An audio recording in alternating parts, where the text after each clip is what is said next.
The scene, and tonight, first-hand accounts of terror, chaos, and carnage on a Southern California Christmas Eve. The terror slowly giving way now to shock and sadness. The chaos slowly lifting as authorities learn more about the man who dressed as Santa, armed himself with 4 guns and a makeshift flamethrower, booby-trapped cars, and then proceeded to bring fiery vengeance to the family we're told he once loved. New details tonight from Thelma Gutierrez.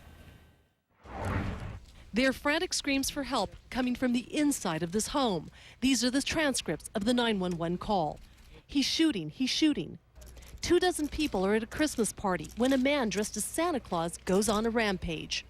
The panicked caller tells the 911 operator she knows the shooter.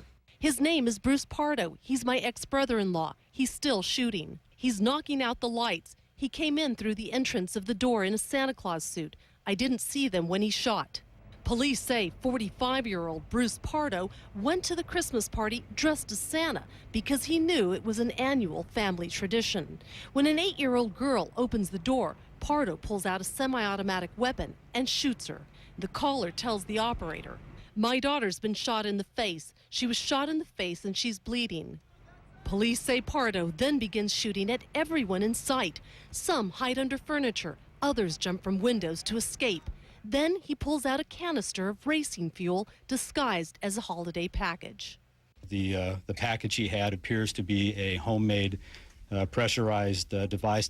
The 2-story home belonging to Pardo's former in-laws is engulfed in flames. The bodies of 9 people are burned so badly they have to be identified using dental records. Pardo is also severely burned. He suffered 3rd-degree burns on both arms. It also appears that the Santa Claus suit that he was wearing did melt onto his body. Pardo flees to his brother's house, but investigators discover he had an elaborate escape plan. Pardo did have $17,000 of cash saran wrapped to his legs or concealed inside of a girdle that he was wearing. He also had a plane ticket for a flight, on an early morning flight, Thursday, Christmas morning, from LAX to Canada. He hadn't counted on suffering 3rd-degree burns himself. Unable to escape, Pardo fatally shoots himself in the head. His motive for the rampage? A failed marriage and a bitter divorce that had just been finalized. Thelma, he'd been planning this for some time, and you mentioned that recent bitter divorce. Was there a history of violence, though, between the couple? Police, Erica, say that they looked into the couple's history. They say they did not find any restraining order, anything like that, but that didn't mean that there wasn't a history between the couple themselves. They say that he absolutely was planning this. They went through his things and they found detailed manuals with drawings and plans for how to carry out these devices and how to make them. So how to make those devices, and we know that he was planning on escaping after that. Any information on whether or not he planned to continue this rampage and hurt anyone else after leaving this home?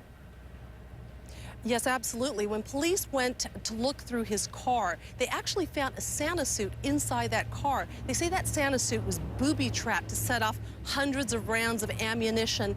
When they were going through it, trying to detonate it, the ammunition did go off. It destroyed the vehicle, burned it completely, but thankfully none of the investigators or the officers were injured in any of this. Amazing they weren't harmed. It's so disturbing. Thelma Gutierrez, thanks. Up next, our 360